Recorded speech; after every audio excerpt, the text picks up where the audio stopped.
Pov, Cesar. Ito na ang huli. Bulong ni Cesar sa kanyang sarili ang ngabutil ng pawis. Ay namumuo sa kanyang no bago pa man dumaloy sa kanyang nga sentido. Dahan-dahan niyang ibinaba ang huling kahon na may markang MG gamit sa kusina sa sahig na gawa sa matigas na nara. Ang alikabok na naipon sa loop ng maraming tao na bahagyang umalimpuyo. Sumasayaw sa sinak ng hapon na tumatagos mula sa malalaking bintanang kapis. Pagod ngunit may ngiti sa labi. Pinagmasdan niya ang kabuuan ng kanilang bagong tahanan. Isang bahay na bato na may ikalawang palapak na gawa sa kahoy. Isang disenyo na karaniwan sa mga lumang bahay sa probinsya. Mayroon itong amoy ngang katandaan, isang pinahalong amoy ngang lumang kahoy, lupa, at isang bagay na hindi niya matukoy. Isang bagay na tila matamis at mabango. Okay ka lang, mahal. Napalinggong si Cesar. Nakatayo sa may pintuan si Yena, ang kanyang asawa. Hawak ang malaki nitong tiyan na 7 buwan nang dinadala. Ang kanilang panganay. May bahid ng pag-aalala sa maganda nitong mukha, ngunit napalitan din iyon ng isang ngiti nang makita ang asawa. Okay lang. Finally, tapos na rin maghakot, sagot ni Cesar. Lumapit siya at marahang hinaplos ang bilugang tiyan ni Ina. Kumusta ang baby natin? Hindi ba siya masyadong nalikot sa bayahe? Mabait siya tulad ng papa niya, sagot ni Ina. Isinandal ang ulo sa dibdib ni Cesar. Grabe, Cesar. Hindi ako makapaniwala. Atin na to. Ang ganda-ganda dito. Ang payapa. Iyon ang salitang paulit-ulit na sinasabi ni Cesar sa kanyang isipan sa loop ng nakalipas na mga buwan. Ito ang dahilan kung bakit nila iniwan ang magulo at maingay na buhay sa Maynila. Isang arkitekto na pagod na sa pressure ng siyudad. Nangarap siyang bigyan ng kanyang mag-inang isang simpleng buhay. Malayo sa polusyon at sa walang katapusang karera ng matao at ang baryo San Regino sa Negros, kasama ang mga malalawak na tubuhan at mababait na tao, ay tila isang sagot sa kanilang mga dalangin. Ang bahay na ito, isang ancestral home na nabili nila sa napakamurang halaga, ay nangangailangan ng maraming pagkukumpuni. Ngunit para kay Cesar, isa itong blankong canvas.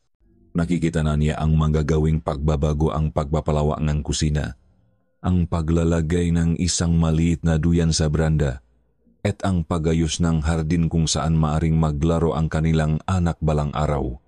Sa isang sulok ng malawak na sala, nakaupo sa isang maliit na baul si Joseph. Ang 8 taong gulang na batang lalaki na opisyal na nilang inampon mula sa isang ampunan sa kalapit na bayan sa rekomendasyon na rin ng paridon. Tahimik lamang ito. Ang mata ay laging tila may tinititigang malayo. Mula nang sumama ito sa kanila, bihira itong magsalita. Ngunit sa kabilang kanyang katahimikan, mayroon itong isang uri ng kabaitan na agad na nakpalapit sa loop ni Ina.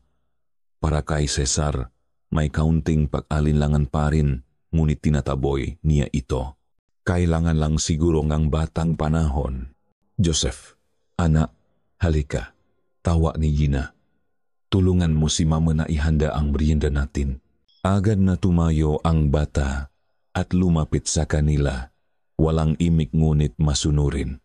Nang gabing iyon, matapos ang isang simpleng hapunan na binubuo ng delata at bagong saing na kanin, ang pagod ay nagsimula ng ganap na gumapang sa katawan ni Cesar. Si Yena ay mahimbing nang natutulog sa kanilang kama. Ang pahinga nito ay malalim at panatag. Si Joseph naman ay nasa kabilang kwarto. Bumangon si Cesar upang isara ang bintana. Mula roon, tanaw niya ang karagatan ng tubo na kumakaway sa ilalim ng liwanag ng bilog na buwan. Walang ilaw ng poste, walang ingay ng sasakyan. Tanging ang nakabibinging katahimikan ng Probinsya isang katahimikang may bigat, tila may sariling buhay. At doon niya ito unang narinig. Tik, tik, tik. Isang mahinang tunok mula sa bubungan. Napahinto si Cesar. Pamilyar ang tunok. Ito ang tunog na ginagamit ng kanyang lola Basyang para takutin siya noong bata pa siya sa kanilang probinsya sa Panay. Huwag kang titinggala sa bubungan kapag gabi. Apo, babalang kanyang lola ang nga mata nito'y ng lalaki. Baka makita mo ang mahabang dilangang aswang na naghahanap ng sanggol na hindi pabinyagan. Napailing si Cesar at mahinang natawa sa sarili. Guni-guni lang yan, bulong niya. Baka sanga lang ng puno ng mangga na tumatama sa yero. O baka isang ibon o pusa na gumagala sa gabi. Maraming posibleng paliwanag. Magalohikal na paliwanag. Ngunit ang tunog ay nagpatuloy. Tik, tik, tik. Hindi ito tunog ng sanga. Ang ritmo nito ay hindi nagbabago. Tila may sinusukat. Tila may hinahanap. Mas malinaw ngayon, parang nanggagaling mismo sa itaas ng kanilang silid. Naramdaman niya ang panlalaming ng kanyang batok kasabay ng pagtindig ng kanyang nga balahibo. Tila may bumara sa kanyang lalamunan. Sumilip siya kay Ina na mahimbing paring natutulog. Hindi alintana ang anumang nangyayari. Salamat sa Diyos. Pilit niyang binalewala ang takot. Pagod lang ito. Naninibago lang siya sa lugar. Ngunit ang tunong ng tiktik ay tila ba isang langgam na gumagapang salop ng kanyang tainga paikot-ikot hindi umaalis. Tik, tik, tik. Tumayo siya. Dahan-dahang lumakat patungo sa bintana na parabang anumang bigla ang kilos ay maring makatawag pansin sa kung anuman ang nasa labas. Sumilip siya sa siwang ng kurtina. Ang buwan ay nagniningning. Nagbibigay ng maputlang liwanag sa bakuran. Ang nga puno ay hindi gumagalaw. Ang hangin ay tahimik. Walang kahit ano. Nagpakawala siya ng isang buntong hininga. Sinasabi ko na nga ba? Guni-guni lang. At sa sandaling iyon, isang anino ang mabilis na dumaan sa harap ng buwan. Napakalaki nito. Hugis ibon, pero hindi pangkaraniwan. Ang habang ng pakpak nito ay tila kayang takpan ang buong bahay. Hindi ito gumawang ang kahit anong ingay. Isang itim na anino lamang na dumaan sa liwanag ng buwan sa isang kisap mata. Napapikit si Cesar. Iminulat niya muli ang kanyang nga mata. Ang puso niya ay dumadagundong sa kanyang dibdib. Tumingin siyang muli sa labas. Wala na. Ang langit ay payapa. Ang buwan ay buwa. Ang matubuhan ay tahimik, parabang walang nangyari. Ngunit alam ni Cesar ang kanyang nakita. At kasabayng pagkawalang anino, nawala rin ang tunog sa bubungan. Naiwan lamang ang nakabibinging katahimikan. At isang bagong uri ng takot na nagsisimula ng mamuo sa puso ng kanilang bagong simula. Pov. Cesar. Kinabukasan, sinubukan ni Cesar na ibaon sa limot ang takot ng nagdaang gabi. Pinilit niyang kumbinsihin ang sarili na ang lahat ay bunga lamang ng pagod at paninibago. Ang aninong ibon ay marahil isang malaking paniki lamang. Ang tunog ng tiktik ay baka gawa-gawa lang kanyang isip, isang multo mula sa makwento ng kanyang kabataan. Ang sinang araw na bumabati sa kanilang bintana at ang amoy ng kapeng inihanda ni.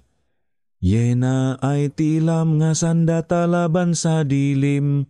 Ngumiti siya, hinalikan ang kanyang asawa at ginulo ang buho ni Joseph na tahimik na kumakain ng pandesal. Kailangan niyang maging matatag. Para sa kanila, mamayang hapon, sisimulan kong i-sketch yung plano para sa renovation ng kusina. Sabi ni Cesar, pilit pinapasigla ang boses. Gusto mo bang malaking bintana na tanaw ang hardin? Mahal. Oh, yan ang gusto ko. Masayang sagot ni Ina.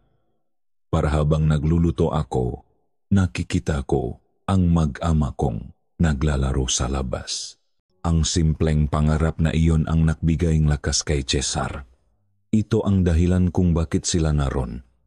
Mawawala rin ang mawalang kwentang takot na ito. Bandang tanghali, habang inayos nila ang magagamit sa sala, isang malakas na pagtawag ang umaling-awnaw mula sa labas. Tao po. Magandang araw sa mga bagong lipat. Nakatinginan sina Cesar at Ina, isang babae at isang lalaki na nasa edad 50 na marahil ang nakatayo sa kanilang bakuran.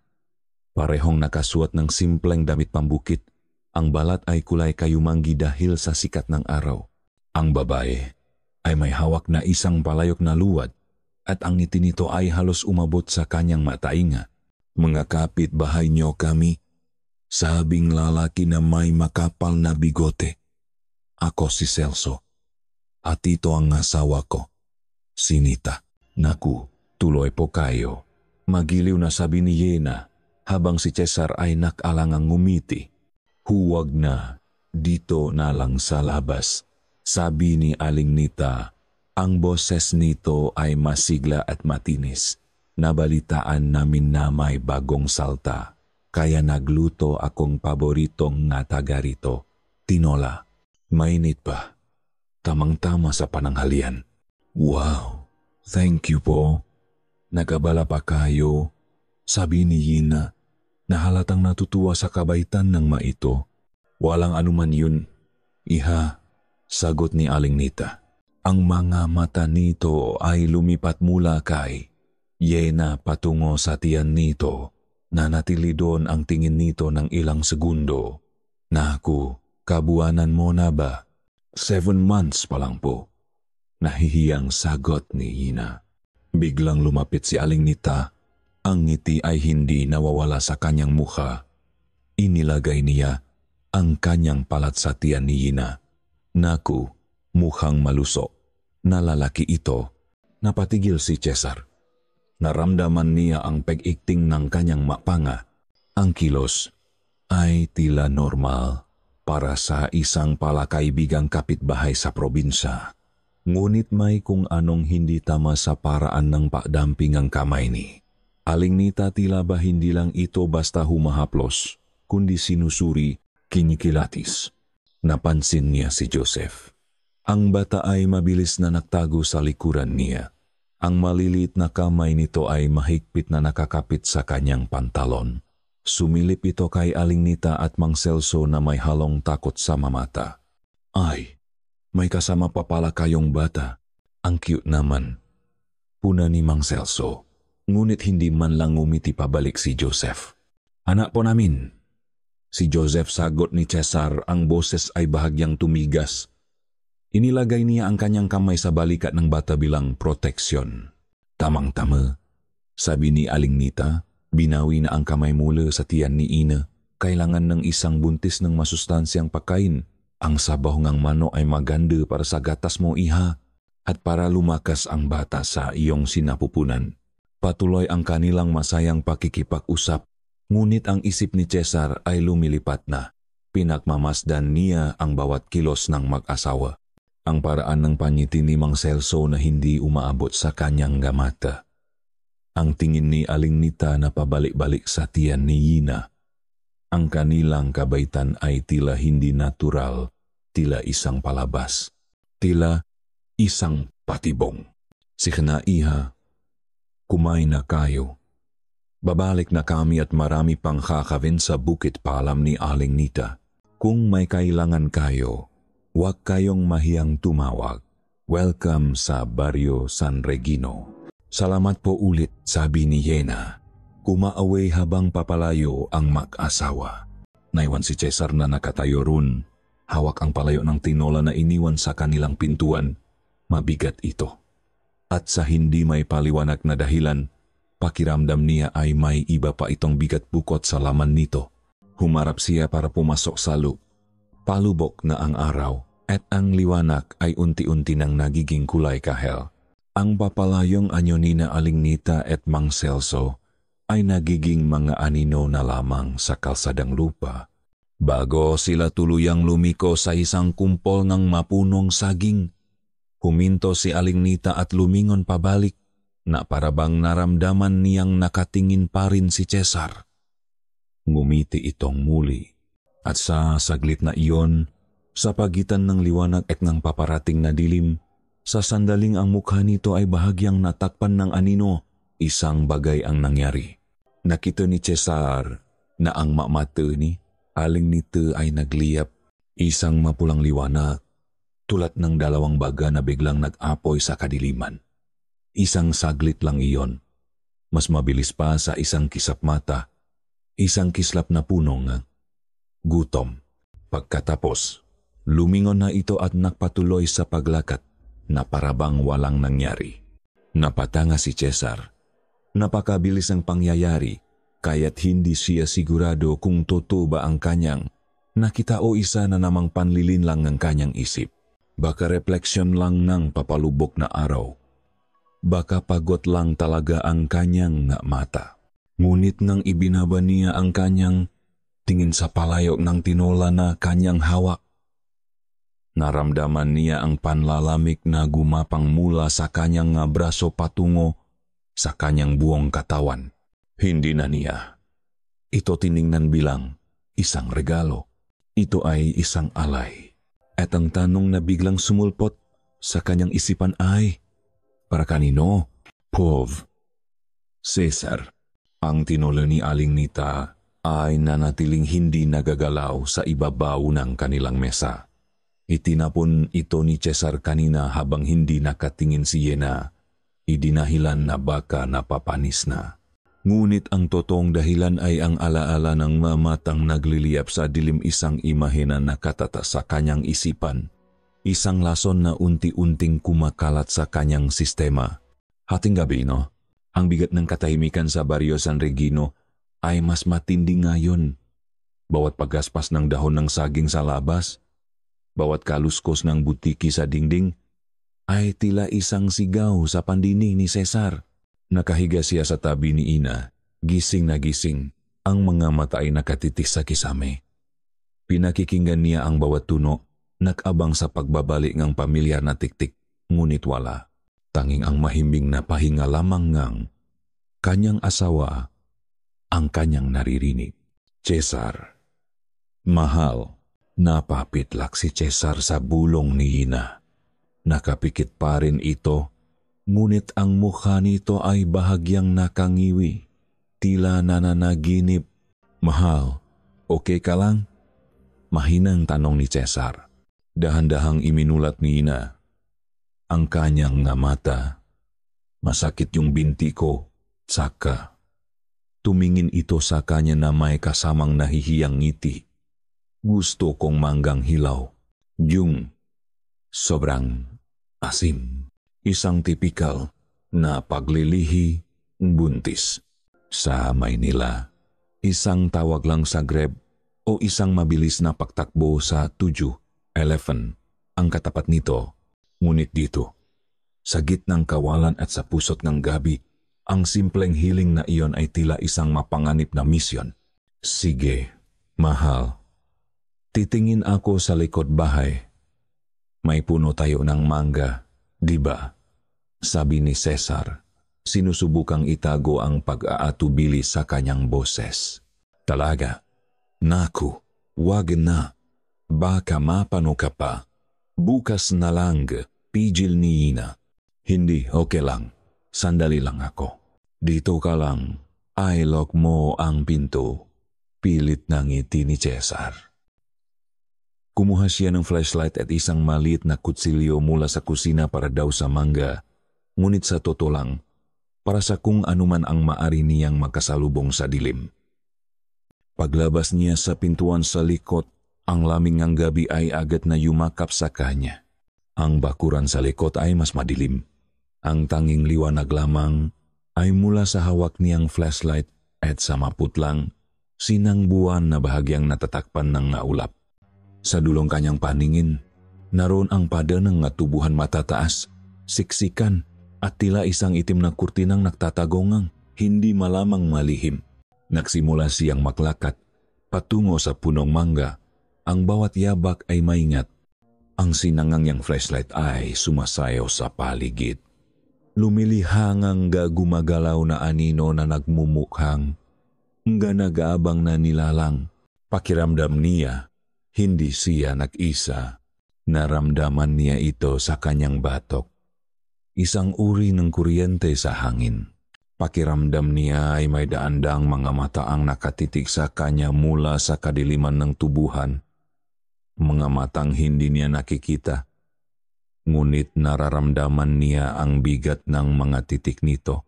Pinabilis niya ang kanyang paglakad.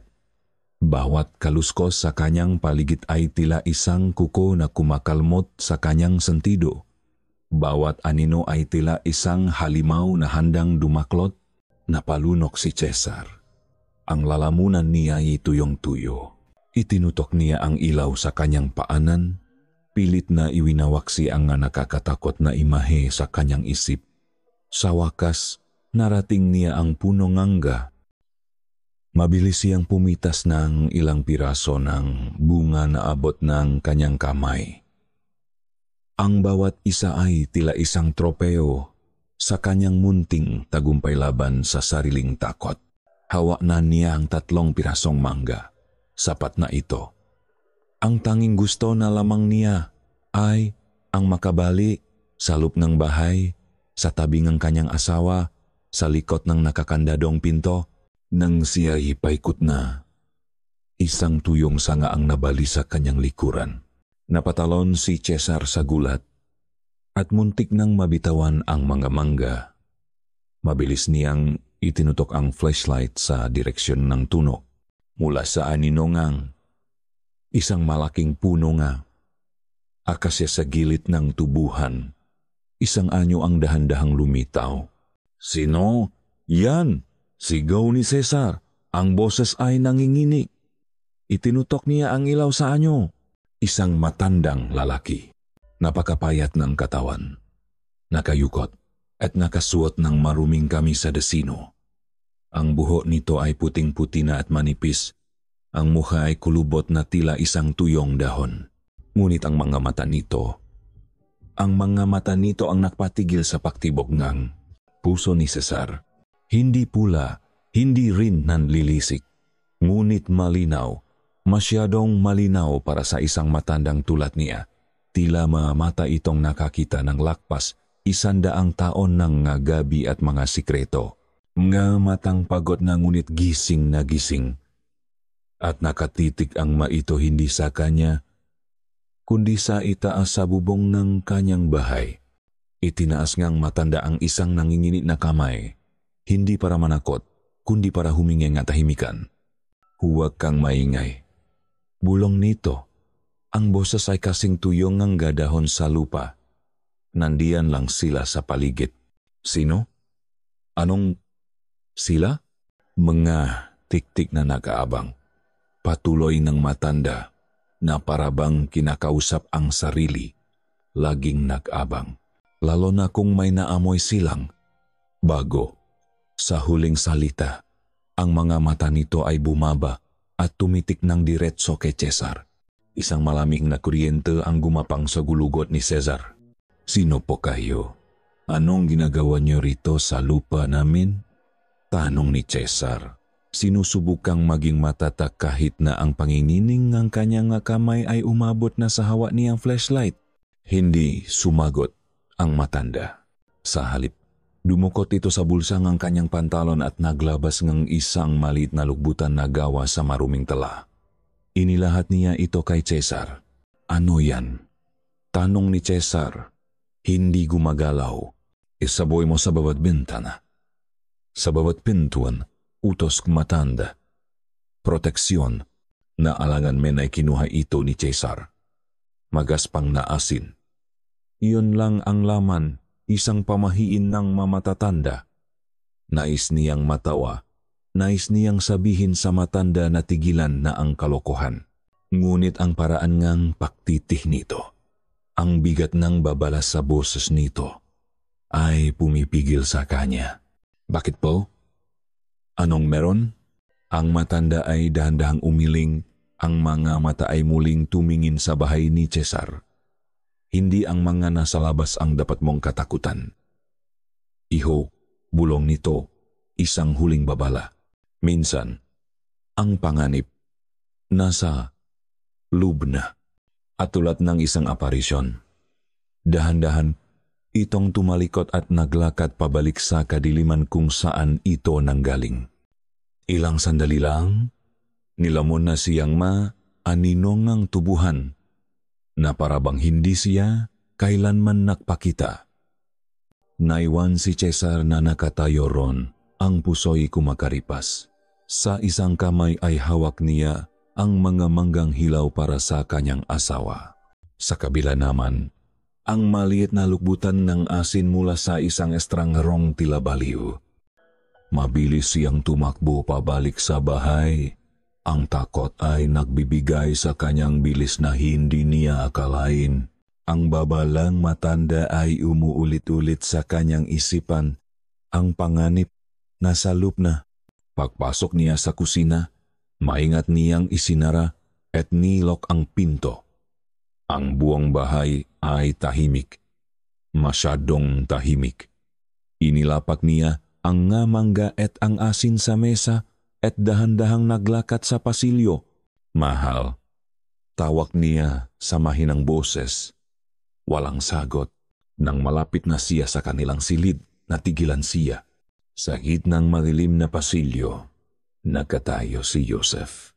Nakatayo itong parang isang estatwa, hindi kumikilos. Nakatalikod ito sa kanya. Nakaharap sa nakasaradong pinto ng kanilang kwarto, ang kwarto kung saan natutulog ang kanyang buntis na asawa. Joseph, ulit ni Cesar, halos pabulong na lamang. Ana, anong ginagawa mo diyan? Gising ka pa. Sa tunog ng kanyang boses, ang bata ay bahagyang napapitlak na parabang nagising mula sa isang malalim na panaginip. Dahan-dahan itong humarap kay Cesar. Ang mukha nito ay blanko. Walang emosyon tulad ng isang manika. Bakit ka nandito sa labas ng kwarto namin? Tanong ni Cesar. Sinusubukang huwag ipakita ang takot na gumagapang sa kanyang dibdib. Tumingin si Joseph sa kanya. Ang mga mata nito ay malaki at madilim sa murang liwanag na nanggagaling sa bintana.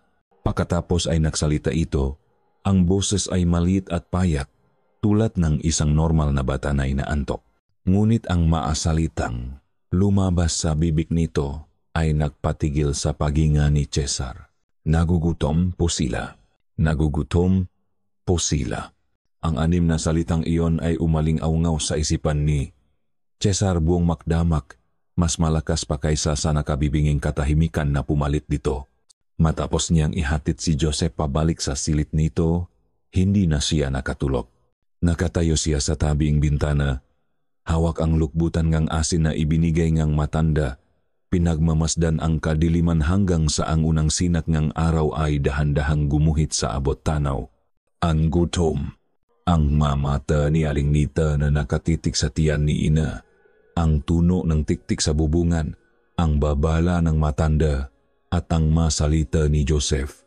Ang lahat ay tila mapirasong isang palaisipan na. Sa kabilang pagtutol ang kanyang lohikal na pag-isip ay nabubuo na sa isang larawang nakapangingilabot. Kinaumagahan, sinabi niya kay Yena na kailangan niyang pumunta sa bayan para bumili ng ilang gamit para sa pagkukumpuni. Ito ay isang dahilan. Ang toto, kailangan niyang makalayo sandali at mayroon siyang isang partikular na misyon. Ang palengkeng bayan ay buhay na buhay. Ang sigawan ng nga tindera, ang amoy ng nga sariwang isda at gulay, at ang daming ang tao ay isang malaking kaibahan sa nakahiwalay na katahimikan ng kanilang baryo. Ngunit kahit sa gitna ng maraming tao, pakiramdam ni Cesar ay mas lalo siyang inobserbahan. Ang bawat ngiti, bawat pagbati mula sa mga taong nakakakilala sa kanya bilang ang bagong dating mula sa Maynila, ay tila may nakatagong kahulugan. Dumiretso siya sa isang pwesto ng mga gulay at rekado. Pabili po ngawang, sabi niya sa tindera. Ilan po siya? Isang buong tali po. Yung pinakamalaki nyo. Napatingin sa kanya ang Tindra. Bahagyang nakakunot ang nu bago kinuha ang isang makapal na taling nga ulong bawang. Habang naglalakad palayo si Cesar, bitbit ang sandata, niyang hindi niya akalaing gagamitin kailanman. Narinig niya ang bulungan ng Tindra sa katabing pwesto. Para saan naman kaya ang ganun karaming bawang? Pag-uwi niya sa bahay, nadatnan niya si ina na nagayos ng madamit ng sanggol sa sala. Ang maliliit na damit ay nakalatag sa sahig. Isang masayang paalalang buhay na kanilang hinihintay. Isang buhay na handa niyang protektahan sa kahit anong paraan. Walang imik, sinimulan ni Cesar ang kanyang gawain. Kumuha siyang bisi at isa-isang itinali ang nga ulong bawang. Isinasabit ang nga ito sa itaas ng bawat bintana. Cesar, anong ginagawa mo? Natatawang tanong ni ina. Para tayong magfi-film ng horror movie dito. Para to sa malamok, mahal. Matapang daw ang amoy nito, pampataboy, palusot niya. Lamok, grabe naman yan. Parang pangontra sa aswang. Biro ni ina, hindi pa rin nawawala ang ngiti. Hindi sumagot si Cesar. Kinuha niya ang lukbutan ng asin na nakatago sa kanyang bulsa. Dahan-dahan niyang binuksan ito at nagsimulang isaboy ang magaspang na butil sa hamba ng pinto at sa mga pasimanong bintana. Doon na nawala ang ngiti ni Hina. Cesar, ano ba talaga yan? Seryoso ka? May bahit ng pag-alala sa boses nito. Pinakinggan mo ba yung makwento-kwento ng matao rito? Humarap si Cesar sa kanya. Nakita ni Hina ang isang bagay sa kanyang nga mata na hindi pa nito nakikita dati, hindi galit, kundi isang malalim na pagkabahala, isang takot na totu. Please, mahal, sabi ni Cesar. Ang boses niya ay halos makmakaawa. Just humor me. Pagbigyan mo na ako, mas magiging panatak ang loob ko para sa inyo to ni baby. Napatitik si Hina sa kanya ng ilang sandali. Bago dahan-dahang tumango, hindi man niya naiintindihan. Nakikita niya na para kay Cesar, ito ay hindi isang biro. Nang matapos ni Cesar ang kanyang ritual, ang buong bahay ay amoy bawang. Isang amoy na para sa kanya ay amoyng kaligtasan. Pumasok siya sa kwarto kung saan natutulog si Joseph. Isinabit din niya ang isang talingang bawang sa bintana nito. Ang bata ay mahimbing, payapa ang mukha, tila isang anghel. Isang imahe na lubos na kabaliktaran ng batang nagsabing nagugutom po sila. Pagsapit ng gabi, ang tensyon sa loob ng bahay ay halos mahahawakan na sa kapal. Si ina ay maagang nakatulog, marahil dahil na rin sa pagod at sa pagiwas sa kakaibang kilos ng kanyang asawa.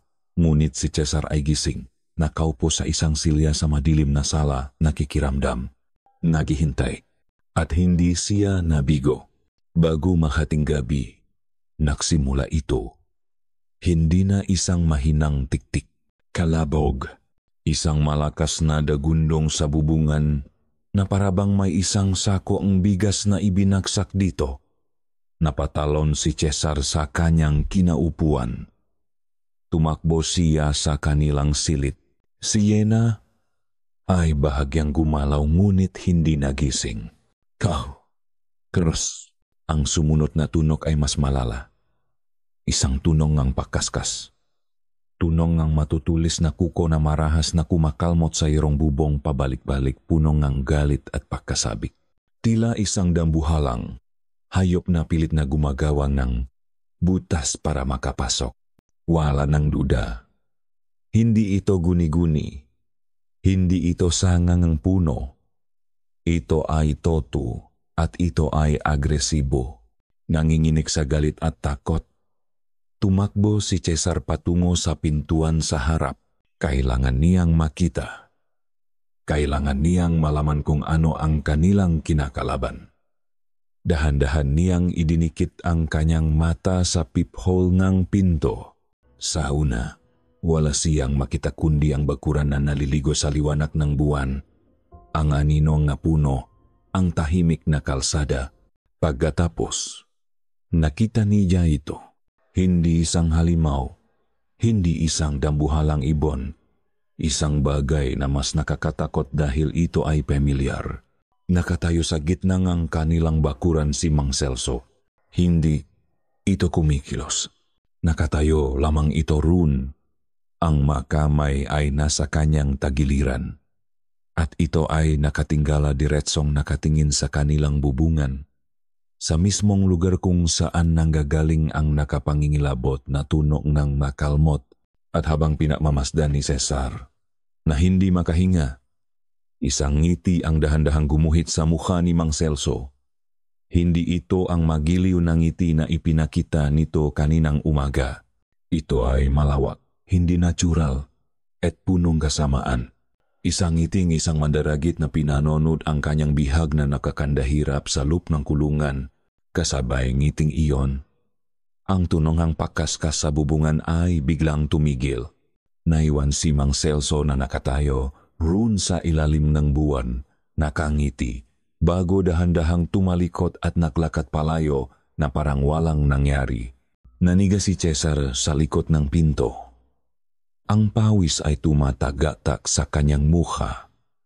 Ang kanyang pinakamasamang hinala ay nakumpirma na. Ang kanilang mabait na kapitbahay, ang kanilang mapagkalingang kapitbahay ay isang halimaw. At ang kanilang bahay ay hindi na isang tahanan. Ito ay isang bitag. Hindi na ito takot. Galit na. Isang uring galit na ipinanganak mula sa kawalan ng magawa at sa matinding pagnanais na protektahan ang kanyang pamilya. Matapos ang gabing iyon, matapos niyang makita ang ngiti ni Mang Celso, nawala na ang lahat ng pagdududa ni Cesar. Ang makapit bahay nila ay hindi masimpleng sismoso o mataong mapanghimasok.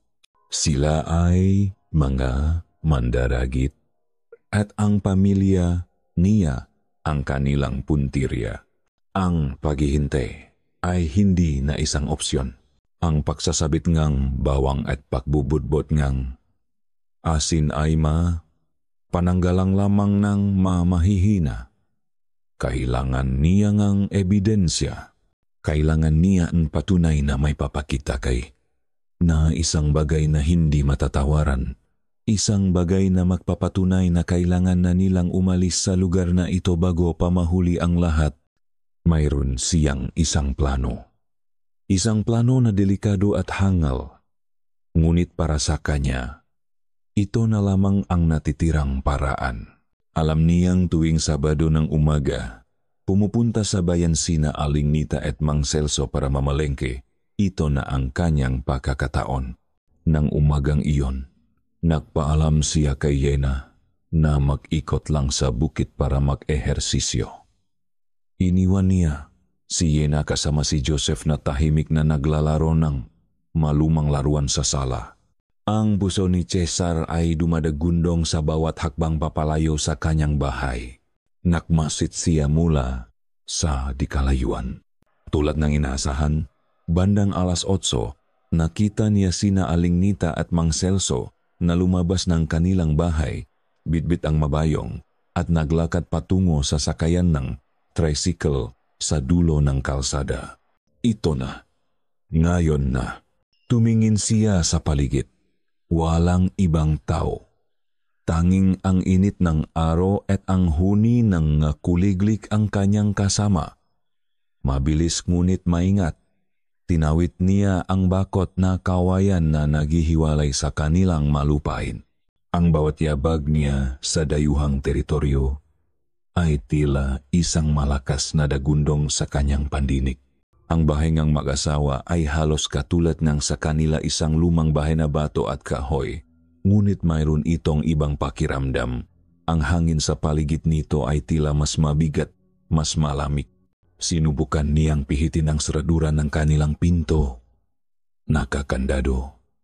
Siyempre, ang kanyang huling pag-asa, ang silong, tulad ng kanyang bahay. Ito ay nakatayo sa mga haliging bato. na may puwang sa ilalim na karaniwang ginagawang imbakan. Yumuko si Cesar at sumlip sa madilim na espasyo sa ilalim na bahay. Ang amoy na mamasa-masang lupa at nabubulok na kahoy ay sumalubong sa kanya. Puno nga sapo ng gagamba at malumang kasangkapan na tinamba na lamang. Kung may itinatago sila, ito ang perpektong lugar.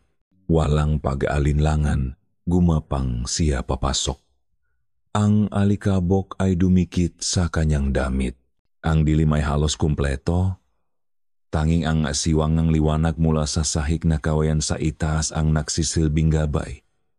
Kinapa niya ang kanyang cellphone at binuksan ang flashlight nito. Ang sinangang ilaw ay nagbunyang ng nakatambak na kahoy, nga sirang upuan at mga lumang gulong, mga ordinaryong basura. Nagsimula ng manlumo si Cesar, baka nakamali siya.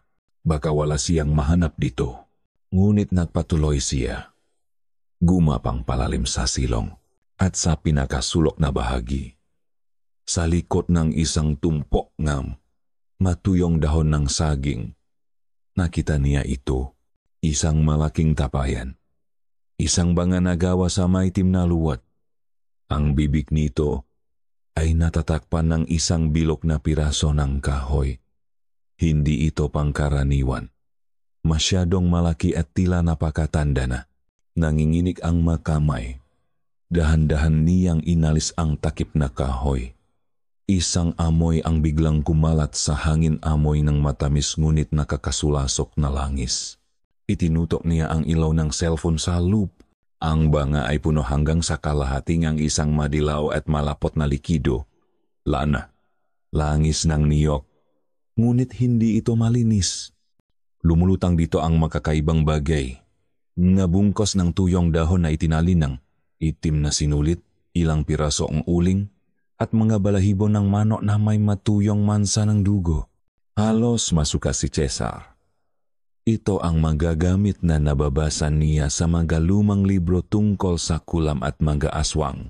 Ipinasok niya ang kanyang kamay, nandidiri, at kinapa ang ilalim ng banga.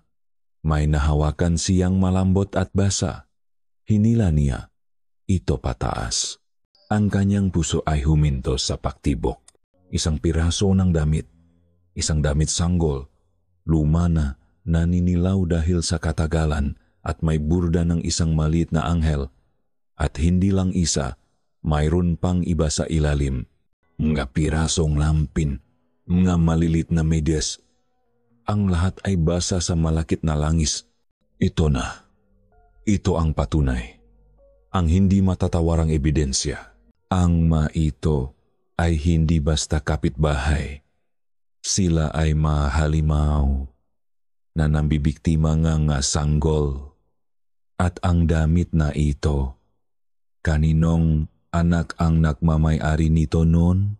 Sa gitna ng kanyang pagkaduwal at sindak, isang tunok mula sa itaas ang nakpabalik sa kanya sa realidad. Ang kaluskos ng pintuan sa harap na bumubukas. 7. Bumalik na sila. Nataranta si Cesar. Mabilis niyang isinuksok pabalik ang madamit sa banga, ibinalik ang takip at gumapang patungo sa pinakamadilim na sulok sa likod ng malumang kahoy. Ipinatay niya ang flashlight ng kanyang cellphone. At ang kadiliman ay ganap na lumamon sa kanya. Narinig niya ang ngayabak sa itaas. Ang boses ni Aling Nita. Masaya at matinis. Hay, salamat, nakawirin. Ilagay mo na yang bayong diyan. Celso, at maghahanda na akong tanghalian. Kasunod nito ang boses ng isang lalaki na hindi niya masyadong marinig. Pagkatapos, ang boses ni Aling Nita ulit, mas malapit ngayon. Tila nasa may bintana na nakaharap sa direksyon ng bahay ni Cesar. Huwag kang mag-alala, sabi ni Aling Nita sa kung sino man ang kausap nito. Ang tono niya ay seryoso at may diin. Malapit na. Kailangan na nating maghanda. Nagpatuloy ito. At ang masumunot na salita ay tila mapako na ibinaon sa dibdib ni Cesar. Para sa bata, hindi alam ni Cesar kung paano siya nakalabas mula sa silong na iyon. Ang tanging naalala niya ay ang paghihintay sa kadiliman. Ang puso niya ay dumadagundong sa bawat kaluskos sa itaas, hanggang sa marinig niyang muling lumabas ang mag-asawa para magdilik ng mga halaman sa likuran. Iyon ang pagkakataon niya. Gumapang siya palabas na parang isang magnanakaw. Tumakbo ng hindi lumilingon at nilok ang sarili sa loop ng kanilang banyo. Humihingal na parabang tinakbo niya ang buong Negros. Ang imahe nga damit sanggol na lumalangoy sa madilaw na langis ay hindi maalis sa kanyang isipan. Ang masalita ni Aling Nita para sa bata ay umuulit-ulit na parang isang sirang plaka. Kailangan niyang kumbinsihin si Yena ngayon na. Ngunit paano niya sasabihin sa kanyang buntis na asawa na ang kanilang mga kapitbahay ay mahalimaw na nag-iipon na damit ng mga sanggol sa isang banga sa ilalim ng kanilang bahay? Tatawagin siyang bali. Masisiraan ng bait, may gawe lang sila. At iyon ang huling bagay na kailangan nila ngayon. Kailangan niyang tulong, kailangan niyang isang taong maniniwala sa kanya. Isang taong nakakalam sa mga kababalagan ng lugar na ito. At isa lang ang pumasok sa kanyang isipan, ang matandang lalaki sa tubuhan. Hapon na nang magpasya siyang hanapin ito. Nakdahilan siyang muli kay Ina, sinabing kailangan niyang suriin ang hangganan ng kanilang lupa. Punong paalala ang mata ni Yena, ngunit hinayaan na lamang siya nito. Naglakad si Cesar patungo sa dulong ang kanilang lupain. Sa lugar kung saan niya huling nakita ang matanda, tinawid niya ang linya ng mapuno patungo sa malawak na tubuhan. Sumisiga, Lolo, nasaan po kayo? Kailangan ko kayong makausap. Ang tanging sumasagot sa kanya ay ang hihip ng hangin na nagpapakaluskos sa mga dahon ng tubo. Tila isang malawak na dagat ng katahimikan ang kanyang sinusuwang. Nagsimula na siyang mawalan ng pag-asa. Baka imahinasyon niya lang din ang matanda. Baka bahagi lang din iyon ng kanyang unti-unting pakasira ng bait. Nang siya ay pabalik na, isang boses ang pumigil sa kanya. Ang ingay mo, iho. Ginugulat mo ang mga ibon. Napalingon si Cesar. Nakaupo sa isang malaking bato sa ilalim ngang puno nga akasya ang matanda ng tinatalupan ng maliit na kutsilyo ang isang piraso ng kawayan. Si Lolo Dako. Lolo, kanina ko pa po kayo hinahanap. Halos takbuhin ni Cesar ang distansya. Kailangan niyo pong maniwala sa akin. Yung mga kapitbahay namin, sila Aling Nita at Mang Celso. Itinaas ng matanda ang kanyang kamay. Pinapatigil siya. Hindi man lang ito tumingin sa kanya. Ang atensyon nito ay nasa ginagawang kawayan. Alam ko kung sino sila. Nga aswang po sila. Diretsang sabi ni Cesar. May nakita ako sa ilalim ng bahay nila. Isang banga na puno ng angis at mga damit ng sanggol. Sila yung gumagambala sa amin tuwing gabi. Sila ang may kailangan sa anak ko.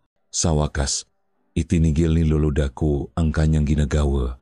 Dahan-dahan niyang itinaas ang kanyang tingin kay Cesar. Ang mata nito ay kalmado, ngunit may isang uri ng awa at kalungkutan. Marami kang nakikita. Iho, sabi ngang matanda, ngunit kaunti ang iyong naunawaan.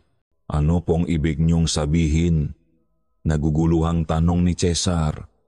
Kitang-kita ko na sila ang halimaw. Umiling si Lolo Dako. Dahan-dahan itong tumayo. Ang baryo San Regino ay may kasunduan. Isang kasunduan na mas matanda pa sa akin, mas matanda pa sa lolo ko. Isang kasunduan ng kapayapaan sa pagitan ng naninirahan sa liwanag at sa magumagala sa dilim. Kasunduan? Anong klaseng kasunduan? Hindi pinansin ni Lolo Dako ang kanyang tanong. Naglakad itong ilang hakbang. At ang mamata nito ay tumitik hindi sa bahay ni na Aling Nita, kundi sa mismong bahay ni Cesar. May mga batas na sinusunod. Patuloy ang matanda.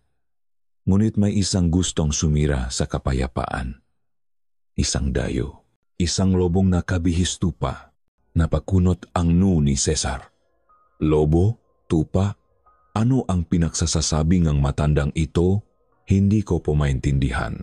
Lumingon si Lolo Daco at tinuro ng kanyang kulubot na daliri ang bahay ni na Cesar. Ang boses nito ay bumaba, naging isang pabulong na babala na tila kutsilyong tumusok sa puso ni Cesar.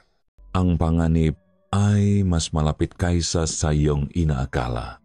Tinitigan niya ang direksyon ng daliri ng matanda, ang bahay niya, ang tahanan niya, ang panganib. Patuloy ni Lolo Daco, ang mga mata ay nakatitig ng diretso sa kanya, tila binabasa ang kanyang kaluluwa nasa loob ng iyong pamamahay. Isang malamig na takot ang biglang gumapang kay Cesar. Mas malala pa kaysa sa naramdaman niya sa silong kanina. Ang ibig sabihin ba ang matanda ay si Ina? Imposible. Si Joseph, isang bata. Ang matandang ito ay baliw. Isa siyang baliw na matandang gustong guluhin ang isip niya. Gusto siyang iligaw. Nagsisinungaling kayo. Sigaw ni Cesar. Sinusubukan niyo akong iligaw. Pinoprotektahan niyo sila. Isang malungkot na ngiti ang gumuhit sa labi ni Lolo Daco. Darating ang araw, iho, napagsisisihan mo ang nga salitang iyan. Buksan mo ang iyong nga mata. Hindi lang ang mamata mo sa muha, kundi ang mga mata mo dito. Itinuro niya ang kanyang dibdib. Makinig ka sa tibok ng puso mo. Iyon ang hindi kailanman magsisinungaling. Tumalikot si Cesar. Punong galit at pakadismaya. Sumusuko na siya. Walang tutulong sa kanya. Siya lang ang mag-isang lalaban para sa kanyang pamilya. Habang naglalakad siya pabalik, ang masalita ni Lolo Daco ay bumabagabag sa kanya. Nasa loop ng iyong pamamahay. Kalokohan. Pagdating niya sa tarangkahan ng kanilang bakuran, natanaw niya ang sala mula sa bintana. Nakita niya si Ina, nakaupo sa silyang tumba-tumba, mahimbing na natutulog, pagod sa maghapon. At sa tabi nito, sa sahig, nakaupo si Joseph. Nakatayo ang bata, ngunit hindi ito naglalaro. Nakaupo ito ng tuwit na tuwit, nakaharap sa natutulog na si Yena. At dahan-dahan, sa paraang maingat na maingat, itinaas ni Joseph ang kanyang kamay. At marahan nitong hinaplos ang malaking tiyan ni Yena. Isang simpleng kilos ng pagmamahal mula sa isang anak para sa kanyang ina. Ngunit mula sa kinatatayuan ni Cesar, sa pagitan ng liwanag ng hapon at ng paparating ng gaanino, ang kilos na iyon ay hindi nakmistulang pagmamahal. Ito ay nakmistulang pag-ari. Ang hangin ng dapitapon ay may dalang amoy ng pinatuyong dahon at paparating na ulan. Nakaupo si Daco sa isang kinakalawang na silyang tumba-tumba sa labas ng kanyang maliit na kubo sa pinakadulong bahagi ng baryo kung saan ang matubuhan ay nagiging kagubatan. Dahan-dahan niyang hinahasa ang isang luma at maitim na itak. Ang tunog bakal sa hasaan ay isang ritual. Isang pamilyar na himig na nagpapatahimik sa kanyang isipan sa loob ng halos 60 taon. Ang ngita na ito ay hindi sa kanya. Ito ay sa kanyang ama, na minana pa ito mula sa kanyang lolo ang unang dako na nanirahan sa lupaing ito. Kasama ng ita, minana rin niya ang isang panata. Isang panata na isinulat sa dugo at sinalyuhan ng masinaunang salita. Naalala niya ang kwento ng kanyang ama.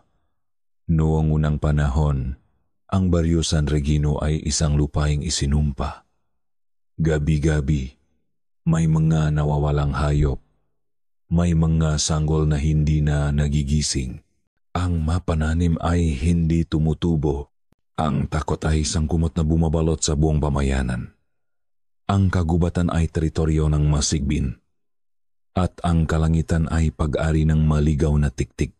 Hanggang sa dumating ang isang Angkan ng aswang, napagod na sa pagiging hayo sa dugo, nakipaka sundo sila sa nga taga-baryo.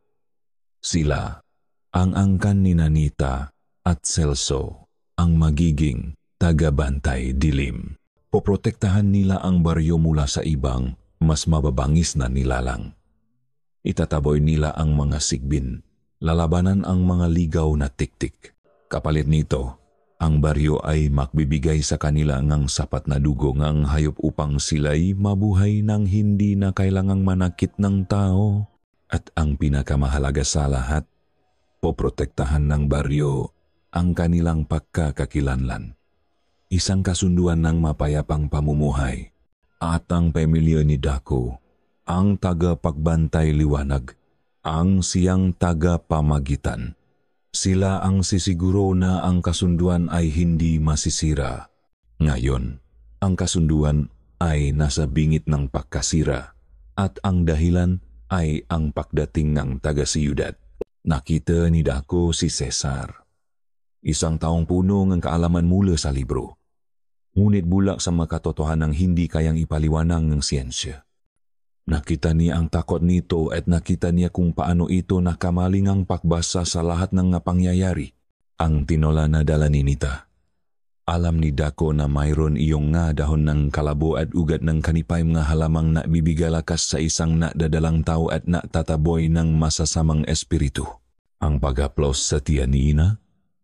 Iyon ang paraan ni Nita, gamit ang kanyang nga pandama, upang siguraduhing malusok ang bata at walang ibang madilim na impluensa ang nakakapit dito. Ang makalabok at kalmot sa bubungan. Iyon ay sinanita at Celso na itinaboy ang isang ligaw na tiktik na naakit sa bagong dugo sa baryo. Sila ay nagbabantay, hindi nananakot. Ngunit ang taga-siyudad, sa kanyang pagiging mapanghusga, ay nakakita lamang ng halimaw. At ang tunay na halimaw ay ang batang tinatawag nilang anak. Mula sa unang araw na dumating si Joseph, alam na ni Dako na may mali. Hindi siya ordinaryong ulila. Nakita niya ito minsan sa may ilog. Sa pagdaan ng bata, ang maibon sa puno ay biglang tumahimik. Ang makuligli ay biglang huminto sa kanilang paguni. Ang kalikasan mismo ay natatakot dito. Ito ay isang aswang mula sa ibang lahi. Isang lahing mas dalisay, mas sinauna, at hindi kumikilala sa mga kasunduan. Isang lahing ang tanging hangad ay kapangyarihan. At ang pinakamalaking kapangyarihan ay makukuha mula sa isang sanggol na isisilang sa isang takdang panahon mula sa sinapupunan ng isang inang may busilak na puso. Ang sanggol ni Ina. Ang batang si Joseph ay isang pakbabalat kayo. Isang lobong nag-aantay na mahinok ang tupa. Kaya't sinubukan niyang bigyan ng babala si Cesar. Ang panganib, nasa loop na. Ngunit ang ngamatang taga-siyudad ay nakapako na sa maling kalaban. At ang katotohanan, para sa isang taong ayaw maniwala, ay isang mapait na gamot. Natapos ang paghahasa. Ang talim ng ita ay kumikinang sa ilalim ng papalubok na araw. Tumayo si Dako. Ang mabuto sa kanyang katawan ay tumutunog sa pagod at katandaan. Ngunit ang kanyang kalooban ay sintigas ng bakal na hawak niya. Pumasok siya sa kanyang kubo at kinuha mula sa dingding ang isang itim at tuyong latigo, isang buntot pagi na minanapa niya sa kanyang ama. Ang pinakamabisang sandata laban sa kanilang uri. Humakbang siya palabas. Ang araw ay isa ng malaking bola ng apoy sa kanluran. Nagpipinta sa kalangitan ng kulay kahel, rosas at dugo. Isang kakaibang hangin ang umihip ang hangin ng gabi. Ang hangin nagdadala ng amoy ng kasamaan. Tumingin siya sa direksyon ng bahay ni Cesar, nga 1 kilometro ang layo. Mula ron, nararamdaman na niya ito. Ang pagbabago sa hangin, ang pag-alburoto ng dilim, ang gutom na nag-aabang. Alam niya ngayong gabi ang pagtutuos. Hinigpitan niya ang hawak sa itak at sa latigo. Napakabigat ng kanyang tungkulin. Hindi ngayong gabi, bulong niya sa hangin. Ang nga salita ay isang panata. Hindi sa aking panunungkulan. Nagsimula ang lahat sa isang siga. Cesar, ang sigaw ni Ina. Ay tila isang kidlat na gumising sa kaluluwa ni Cesar mula sa isang magdamag na pagbabantay. Tumakbo siya papasok ng silid. Nakita niya ang kanyang asawa. Nakahawak sa tiyan. Ang mukha ay napupuno ng sakit. Mahal, anong nangyayari? Tanong niya. Ang puso'y biglang bumilis. Masakit. Sobrang sakit. Sabi ni Yina sa gitna ng pagingal. Parang oras na. Oras na? Pero kulang pa ang halos 2 buwan. Masyadong maaga. Kasabay ng kanyang pag-aalala, isang malakas na kulog ang yumanik sa buong bahay. Sinundan itong isang malakas na buhos ng ulan na parabang ang langit mismo ay nagagalit. Isang malakas na bagyo ang biglang dumating. Tatawag akong tulong, sabi ni Cesar. Kinuha ang kanyang cellphone. Pero tulad ng inaasahan, no signal. Damit! Sigaw niya sa pagkainis. Yung go bag sa aparador, sa sala. Kunin mo, utos ni Hina. Pilit na kinakalma ang sarili. Okay. Relax ka lang, mahal. Huminga ka ng malalim, sabi ni Cesar. Kahit siya mismo ay hindi makahinga sa sobrang kaba, mabilis siyang lumabas ng silid. Ang pasilyo ay madilim. Tanging ang paminsan-minsang liwanag mula sa mga kidlat sa labas ang nagsisilbing ilaw. Ang malakas na hangin ay humahampas sa mga bintana. Ang buong bahay ay tila umuungol. Pakiramdam niya ay nakakulong sila. Napapaligiran hindi lang ng bagyo, kundi ng isang bagay na mas malala pa. Dumaan siya sa tapat ng kwarto ni Joseph. Ang pinto ay bahagyang nakabukas. Isang bahagi ng kanyang isip ang nagsasabing huwag na itong pansinin na mas kailangan siya ni Ina. Ngunit isang malamig na pakiramdam ang pumigil sa kanya. May kung anong nakudyo sa kanyang sumilip. Dahan-dahan, halos hindi humihinga. Idinikit niya ang kanyang mata sa siwang ng pinto. Sa lupngong silid, nakatayo si Joseph. Nakatalikod ito sa pinto. Nakaharap sa isang malaking antigong salamin na nakasabit sa dingding. Ang bata ay hindi kumikilos. Nakatayo. Lamang ito ron na parang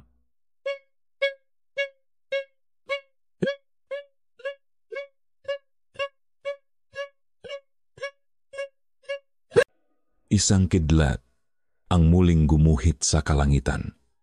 Pansamantalang nagbibigay liwanag sa buong silid.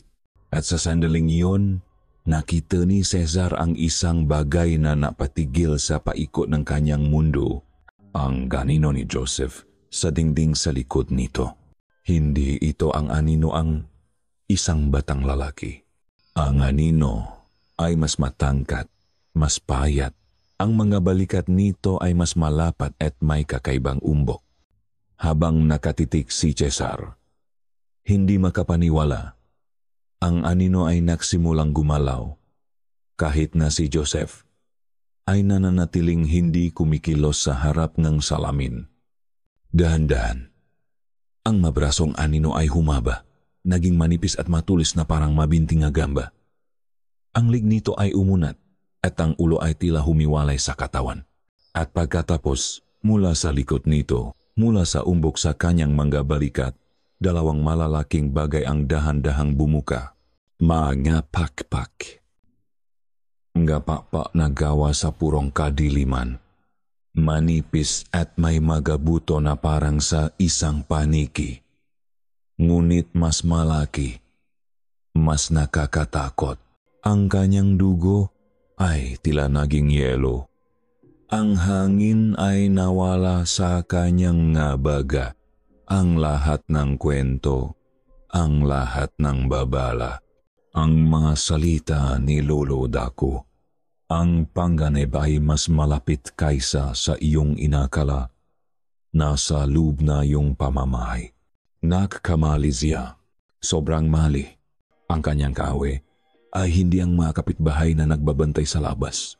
Ang kawe ay nasa loob na nagtatago sa anyong isang batang inosente, naghihintayng tamang panahon, at ang tamang panahon ay dumating na. Nakatitik pa rin siya, paralisado sa takot, nang ang anino sa dingding ay dahan-dahang lumingon. Hindi si Joseph. Si Joseph ay nakaharap pa rin sa salamin. Ang anino lamang ang lumingon, at ang ulo ng ino, nagawa sa purong dilim, ay tumitik ng diretso sa siwang ng pinto kung saan nakasilip si Cesar. At ito'y ngumiti. Isang ngiti na napakalawak at puno ng ngiping matutulis na gawa sa anino. Isang ngiti na nangangakong sakit, gutom, at kawalang hanggan. Kasabay ng kidlat na muling dumagundong. Isang sigaw na puno ng sakit mula kay na ang muling umaling-aw na tila isang hudyat. Ang ngiti ng anino ay mas lalong lumawak. At si Cesar, sa wakas, ay napasiga. Ang sigaw na kumawala mula sa lalamunan ni Cesar ay hindi tunog ng isang tao. Ito ay isang tunok na hayop, isang sigaw ng dalisay na takot. Napatakbo siya paatras na tumba at gumapang palayo sa pinto ng kwarto ni Joseph. Ang mata niya ay ng lalaki sa imahe nga aninong may pakpa na nakangiti sa kanya. Cesar, tulong! Ang sigaw ni Ina ang pumutol sa kanyang paralisis. Pamilya, ang kanyang asawa, ang kanyang anak. Isang along ngang adrenaline na may halong galit ang biglang bumuhos sa kanyang nga ugat. Tinataboy ang takot. Mabilis siyang tumayo. Sa isang iglap, ang lahat ay naging malinaw. Ang nababala, ang napahiwatik. Si Lolo Dako, siya ang tama. Tumakbo siya papasok sa kanilang silid at nakita niya si Joseph na nakatayo sa may pintuan, papalapit na sa kama kung saan si Ina ay namimilipit sa sakit. Lumayo ka sa kanya. Umalingaw-ngaw ang buses ni Cesar sa buong bahay. Mas malakas pa kaysa sa kulok sa labas. Dahan-dahang lumingon si Joseph. Ang inosenteng mukha, ang mga matang, may bahid ng kalungkutan nandun pa rin ang lahat. Papa, bakit po kayo sumisiga? Tanong nito. Ang boses ay maliit at nanginginig, na para bang ito ang biktima. Ngunit hindi na nalilinlang si Cesar. Sa likod ng mamatang iyon, nakita na niya ang anino. Hindi ikaw ang anak ko, mariing sabi ni Cesar. Dahan-dahang lumalakat. Inilalagay ang sarili sa pagitan ni Joseph at ni Ina. Sino ka? Ano ka? Isang ngiti. Hindi isang ngiting bata. Ang matlabi ni Joseph ay bahagyang umangat sa isang gilid at ang pagiging paramanika ay biglang nawala. Pinalitan ng 1,000 taong gulang na panunuya. Ang mata nito ay tila mas lalong dumilim. Nang ito'y muling magsalita, ang boses nito ay hindi na boses ng isang bata. Ito ay matanda, malupit at puno ng kamandak na tila nanggagaling sa ilalim ng lupa. Kay tagal kong hinintay na itanong mo yan, Cesar, sabi ngang nilalang. Ang pangalan niya ay tila isang sumpa sa bibig nito.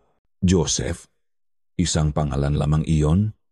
Isang kasuotan, isang pakbabalat kayo, na masyado kang naging bulak para makita. Hayop ka? Sigaw ni Cesar. Mas mataas pa ako sa isang hayop. Sagot ng nilalang. Ako ang katapusan ng inyong kasunduan. Ako ang tunay na batas ng kadiliman. At ikaw, taga-siyudad. Dinala mo sa akin ang aking pinakainaasam. Ang mamatang nilalang ay lumipat kay Ina na nakatingin sa kanila ng may pakalito at takot. Hindi ko kailangan ang babay, patuloy nito. Ang kailangan ko ay ang bunga, ang dalisay na sanggol na may dugong busila, isang hando na magbibigay sa akin ng kapangyarihang hindi pa nakikita sa lupaing ito.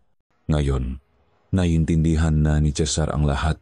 Ang interes ni na Aling Nita, ang pagbabantay ni Lolo Daco, ang lahat ay umiikot sa kanyang hindi pa naisisilang na anak. Hindi mo makukuha ang anak ko. At sino ang pipigil sa akin? Ngumisi ang nilalang. Ikaw? O yung dalawang hangal na bantay na nasa labas, na abala sa pagtataboy ngang maalagat ko? Sa sandaling iyon, ang pintuan sa harap ngang bahay ay biglang bumukas ng malakas. Black. Pumasok sina Aling Nita at Mang Celso, basang-basa sa ulan. Si Mang Celso ay may hawak na isang mahabang itak. Si Aling Nita naman ay may hawak na isang maliit na bayong na umaamoy bawang at kung ano-ano pang halamang gamot. Ang kanilang mamukha ay hindi na mukhang palakaibigan. Ang mga ito ay mukhang mahamandirigma. Ang unang pumasok sa isip ni Cesar. Patay. Patay na kami. Nakulong kami sa pagitan ng dalawang halimaw. Ngunit hindi siya pinansin ng mag-asawa. Dumiretso si Mang Celso, hindi kay Cesar, kundi kay Joseph. Itinaas ang kanyang itak. Si Aling Nita naman ay tumakbo sa tabi ni Yena, nagsimulang mag-usal nga kung anong salita sa Latin at isinasaboy ang laman ng kanyang bayong sa paligid ng kama. Mga traidor! Sigaw ng nilalang na nasa katawan ni Joseph. Mga songbaryo, pinagtataksilan ninyo ang inyong lahi. Hindi ka naming kalahi, sagot ni Mang Celso. Ang boses ay malalim at punong galit. Isa kang salot at dito ka magwawakas. Nasa gitna si Cesar ng lahat. Hindi makagalaw. Ang isip niya'y pilit na pinoproseso ang lahat. Ang mataong pinaghihinalaan niya, ang mataong pinaniniwalaan niyang kaaway, ay narito para protektahan sila. Sa pagkakataong iyon ng kanyang pagkalito, kumilos ang halimaw. Tapusin na natin ito. Umalingaw-ngaw ang boses nito. Hindi na nakmumula sa bibig ni Joseph, kundi sa lahat ng sulok ng silit. Ang katawan ng bata ay biglang nanginik. Isang nakapangingilabot na tunok ngang nababaling buto ang narinig. Ang lig nito ay humaba sa paraang hindi natural. Ang braso nito ay pumilipit. Ang anyong isang 8 taong gulang na bata ay naglalaho na. Pinapalitang ng isang bagay na masama at karimarimarim. At mula sa bibig nito na bumubuka ng mas malawak kaysa sa normal. Isang bagay ang mabilis na lumabas. Isang dila, mahaba, mapula, at manipis na parang isang latigo. Ito ay lumipat sa hangin, mas mabilis pa sa isang kisap mata, hindi patungo sa kanya o kay Mang Celso, kundi diretso sa naghihirap na si Ina. Ang oras ay tila bumagal hanggang sa halos huminto. Ang dilang parang latigo ay pumilantik sa hangin, isang guhit ng basang pula na patungo sa kanyang asawa. Ngunit bago pa man ito umabot sa target, isang anino ang mas mabilis na kumilos. Hayaw, ang ita ni Mang Celso ay sumalubong sa dila sa ere. Isang malinis at mabilis na hiwa. Ang putol na dulo ng dila. Nakasinghaba pa rin ng braso ni Cesar. Ay bumaksak sa sahig na kahoy. Pumipilipit na parang isang ahas na may sariling buhay. Isang nakabibinging sigaw ang kumawala. Mula sa nilalang na may anyo ni Joseph, isang sigaw na hindi galing sa lalamunan, kundi galing sa impyerno, punong sakit at dalisay na galit. Sa gitnang kaguluhan, isang panibagong anyo ang lumitaw sa nabasag na pintuan. Isang payat na anino laban sa liwanag ng kidlat, si Lolo Daco. Hindi siya mukhang baliw ngayon. Ang kanyang tindig ay tuwid. Ang kanyang mamata ay naniningas na may autoridad na hindi pa nakikita ni Cesar dati. Sa isang kamay, hawak niya ang isang luma at maitim na itak.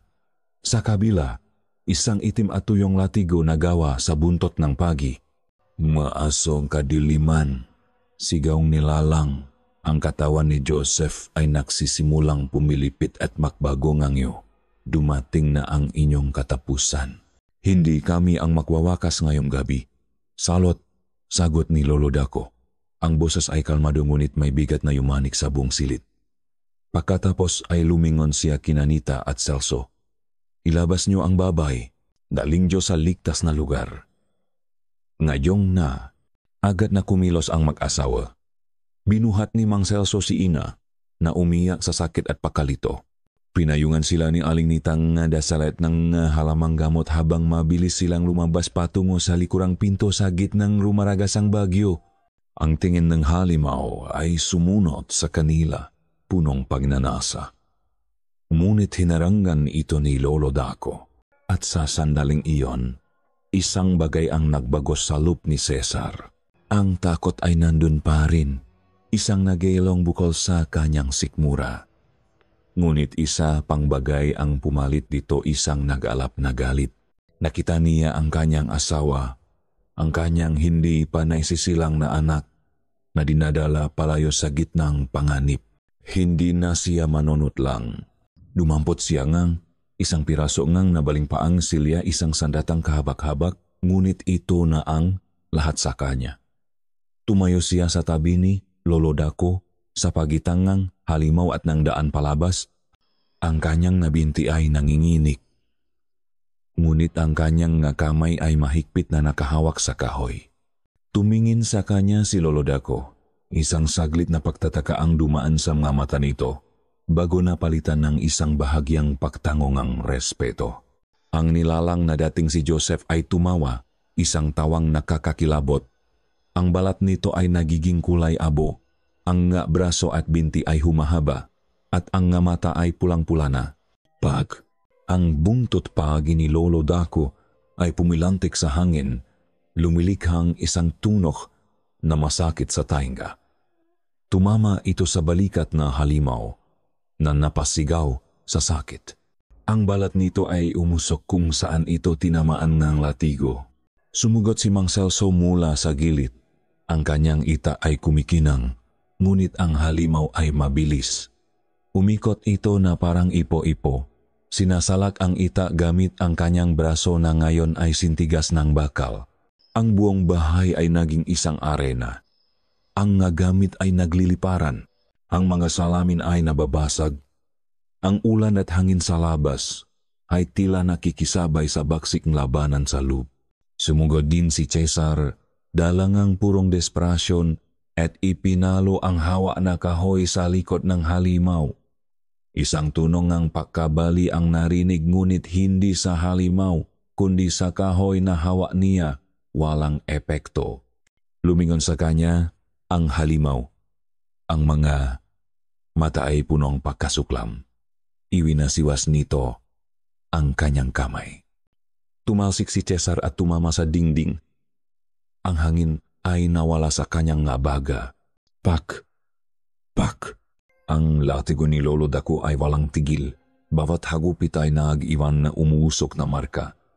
Ngunit ang halimaw, sa kabila ng sakit, ay tila lalong lumalakas, hinihigop ang enerhiya mula sa kaguluhan. Sa isang iglap, sa isang kilos na napakabilis. Iniwasan ng halimaw ang latigo, dumalot sa braso ni Lolo Daco, at ibinaon ang kanyang makuko na ngayon ay mahahaba at matutulis sa dibdib ng matanda. Napatigil ang lahat. Bumaksa ang latigo mula sa kamay ni Lolo Daco. Isang malalim na hiwa ang bumakat sa kanyang dibdib at ang dugo ay mabilis na dumaloy, bumabasa sa kanyang kamisa. Dahan-dahan, lumuhod siya sa sahig. Lolo, sigaw ni Cesar. Ngumisi ang halimaw. Itinaas ang kanyang kamay para sa huling nakamamatay na dago. Ngunit bago pa man ito makakilos, sa huling lakas ni Lolo Daco, hindi ang latigo ang kanyang kinuha. Dinalot niya ang luma at maitim na ita sa kanyang baywang, at sa halip na ibato sa halimaw, itinula niya ito sa mga kamayng nagugulat na si Cesar. Ang hawakan ng ita ay mainit, o baka ang kamay lang ni Cesar ang malamig. Naktama ang kanilang nga mata. Tapusin mo ito, sabi ni Lolo Dako.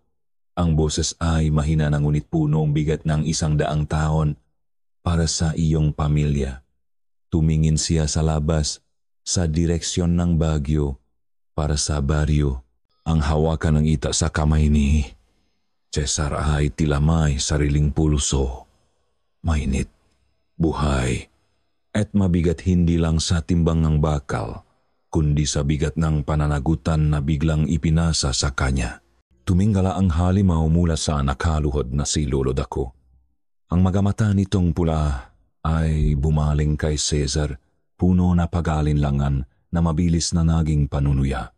Ikaw, sabing nilalang, isang tawang walang tunok ang kumawala sa mga labi nito.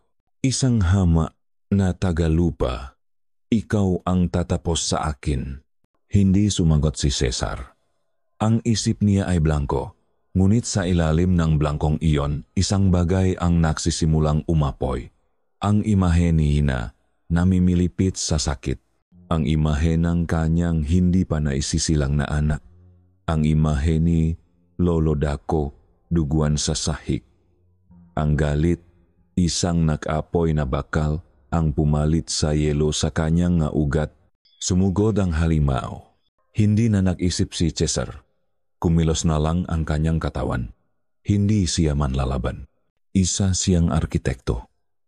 At ang alam ng isang arkitekto ay ang espasyo at ang mangga bagay salop nito. Sa halip na salubungin ang halimaw, umikot siya at sinipa ang isang nabuwal na masangkainan. Itinulak ito sa daraanan ng halimaw. Natisod ang nilalang. Sapat na para bigyan si Cesar ng 1 segundo. Itinaas niya ang ita. Hindi para humiwa, kundi para ipanghampas na parang isang pamalo. Buong lakas niyang ibinaksak ito sa tuhod ng halimaw. Isang malakas na crack ang umaling-awngaw at napasigaw sa sakit ang nilalang. Hayop ka, ngunit mabilis itong nakabawi. Sa isang wasiwas ng kamay nito, isang piraso ng pader ang gumuho. Tumalon pa atras si Cesar. Iniwasan ang nagliliparang bato at kahoy. Ginamit niya ang kaguluhan para magtago sa likod ng isang haligi. Doon niya narinig ang isang bagay mula sa labas. Sa kabilang ugong ang bagyo. Isang tunok, isang ritmo. Bang, bang, bang. Isang tunong ang pagpukpok. Sinusundan ng isang boses ang boses ni Aling Nita, umaawit sa isang lengwahang hindi maintindihan ni Cesar, ngunit puno ng kapangyarihan, isang ritual. Naunawaan ni Cesar. Hindi sila tumakas, sila ay lumalaban sa kanilang sariling paraan. Sila ang depensa, siya ang opensa. Sumilip siya mula sa haligi. Nakita niya ang halimaw. Bahagyang nalilito sa tunok mula sa labas. Tila nairita ito. Tila nasasaktan. Ang ritual ng mahamahihina. Sigaw nito. Hindi niyo ako mapipigilan. Dun naintindihan ni Cesar ang plano. Ang ritual ay nakpapahina dito. Kailangan niya itong panatilihing abala salop. Kailangan niyang bigyan ng oras si Nanita. Sumugot siyang muli. Hindi na nag-isip, tumatakbo sa mga nabasak na gamit. Umikot siya at ibinato ang isang sirang bangko sa ulong ang halimaw. Nasangga nito ang upuan. Ngunit sa pagkakataong iyon, mabilis na ibinaba ni Cesar ang ita. Hiniwa ang binting nilalang. Umungol ito na parang isang nasugatang hayop.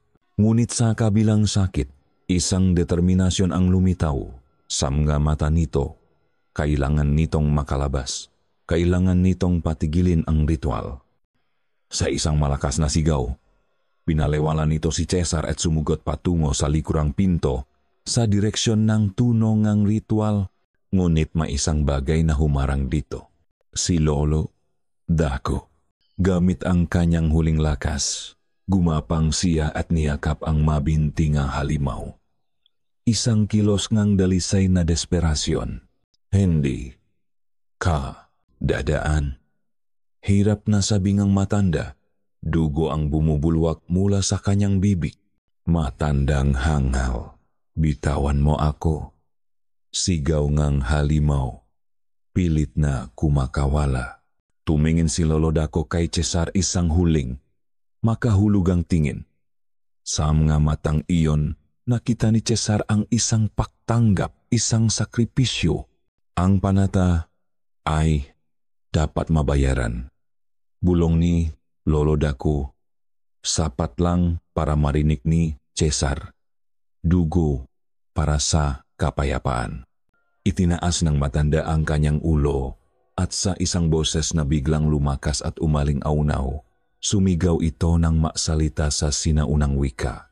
Sa huling salita, bago pa man makakilos ang halimaw, kinuha ni Lolo Dako ang kamay nilalang na may matutulis na kuko at buong lakas na ibinaon ito sa sarili niyang dibdib.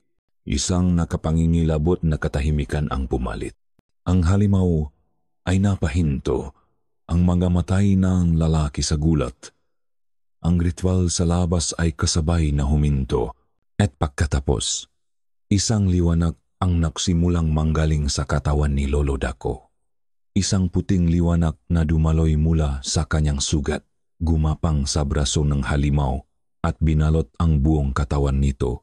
Hindi, ang sigaw ng halimaw ay hindi na sigaw ngalit, kundi ngang dalisay na pakihirap. Ang balat nitong kulay abo ay nagsimulang magkabitak-bita na parabang salamin. Ang liwanag ay sumisiklab mula sa mga bitak. Ang anyo nito ay naglalaho, nagiging alikabok at usok. Hinihigop ng liwanag na nakmumula sa nakbuwis ng buhay na tagapagbantay. Sa isang huling, nakabibinging pagsabog ng liwanag, ang lahat ay natapos. Nang ang paningin ni Cesar ay bumalik, wala na ang halimaw, wala na ang liwanag. Naiwan lamang ang katawan ni Lolo Dako na nakahandusay sa sahig, payapa. At si Cesar, nakatayo sa gitnang wasak na bahay, hawak ang itak na may bahit ng dugo. Sa labas, ang bagyo ay unti-unting tumitila, lumipas ang ilang buwan.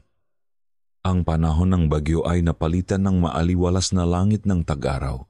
Ang masugat ng bahay ay natapan ng bagong pintura, ngunit ang mapaklat sa alaala ni Cesar ay mananatiling nakaukit. Ang sahig na kahoy kung saan bumagsak ang putol na dila ay napalitan na. Ang dingding na gumuho ay muling itinayo, ngunit tuwing gabi, kapak ang lahat ay tahimik. Tila naririnig pa rin niya ang huling sigaw ng halimaw at ang huling bulong ni Lolo Dako. Sa duyan sa sala, isang maliit na anghel ang mahimbing na natutulog. Si Regino, ipinangalan sa baryo na naging saksi sa kanyang kapanganakan. Isang malusok at bibong sanggol na ang tanging alam ay ang init ng gatas ng kanyang ina at ang ngayakap ng kanyang ama. Siya ang simbolo ng kanilang bagong simula, isang bulaklak na tumubo mula sa lupang diniligan ng dugo at sakripisyo. Hindi na nagtanong si Ina. Nakita niya ang lahat ng kailangan niyang makita noong gabing iyon. May mga bagay na mas mabuting hindi na ungkatin. Ang mahalaga ay makasama sila, ligtas sila, at buo. Hindi na sila bumalik sa Maynila, ang baryo San Regino na ang kanilang tahanan. Minsan, sa isang linggo, may kakatok pa rin sa kanilang pinto. Si Aling Nita, may dalang isang mangkok ng mainit na ginataan o isang piling ng saging. Ang mangiti nito ay hindi na matinis at mapilit. Ang mga ito ay tahimik at puno enerhe, pag-unawa. Ang mata nito ay hindi na tumititik sa tiyan ni Yina, kundi sa mata ni Cesar. Salamat po, Aling Nita, laging sabi ni Cesar. Tinatanggap ang pagkain. Walang anuman, Cesar. Sagot nito. At sa kanilang tingin, may isang kasunduang hindi kailangang bikasin. Isang pasasalamat, isang respeto. Isang panata. Si Cesar ay hindi na ang arkitektong punong pagdududa na dumating sa baryo. Ang maplano para sa renovation ng bahay ay nakatabi na lang sa isang sulok. Mas madalas na siyang nasa labas. Naglalakat sa mga hangganan ng kanilang lupain, pinagmamasdan ang paggalaw ng natubuhan, pinakikinggan ang huni ng hangin. Pagsapit ng gabi, pagkatapos niyang ihela si Regino hanggang sa ito'y makatulog, mayroon na siyang isang bagong ritual. Pumupunta siya sa isang sulok ng kanilang silid, kung saan nakasandal sa dingding ang isang luma at maitim na ita.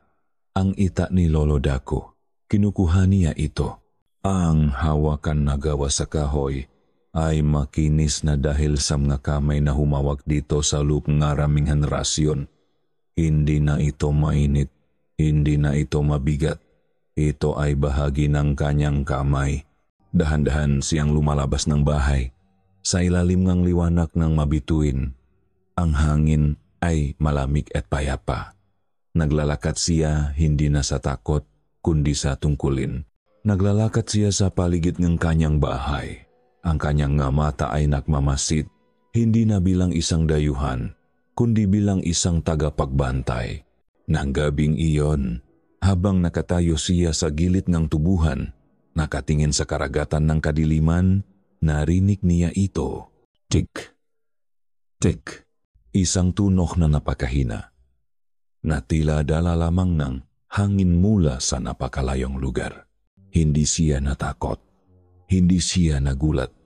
Ipinikit lamang niya ang kanyang mata at huminga ng malalim.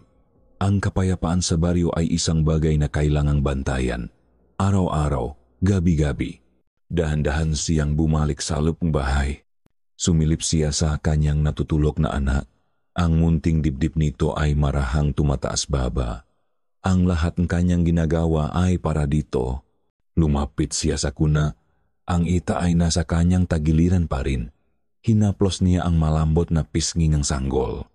At sa gitnang katahimikan ng gabi, sa gitnang isang kapayapaang napanalunan sa isang madugong paraan, isang pangako ang kanyang ibinulong. Hayaan mo sila, anak. Nandito si Papa.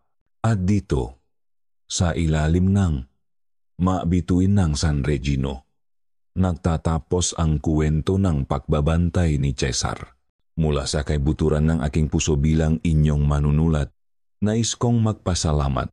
Maraming salamat sa inyong walang sawang pagsubaybay sa pagsama sa akin sa bawat kabanata ng kuwentong ito. Ang pagsulat sa istorya ni Cesar ay isang paglalakbay din sa dilim para sa akin. Bawat salita ay isang hakbang sa isang mundong puno ng anino at kababalagan. Ngunit sa dulo, ang laging hinahanap ngang aking panulat ay ang liwanag. Dahil higit pa sa mga aswang, sa mga nakatagong sumpa, at sa mga nakapangingilabot na gabi, ang kuwentong ito ay isang paalala. Isang paalala sa walang kapantay na lakas ng pag-ibig ng isang ama. Isang paalala na ang tunay na halimaw ay hindi palaging nagtatago sa ilalim ng kama o sa dilim ng gabi. Kung minsan, ito ay nasa anyong ating maling pahuhusga at kawalan ng tiwala. At higit sa lahat, isa itong kuwentong pag-asa na kahit gaano pa kadilim ang ating pinagdadaanan, laging may liwanag na nag-aabang at laging may mga taong handang tumayo sa ating tabi.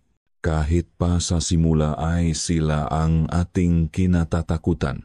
Ngayon, nais kong marinig ang inyong tinig. Ano ang tumatak sa inyong isipan? Anong damdamin ang nanaig sa inyong puso? Huwag kayong makatubiling ibahagi ang inyong masalobin at pagninilay-nilay sa comment section sa ibaba.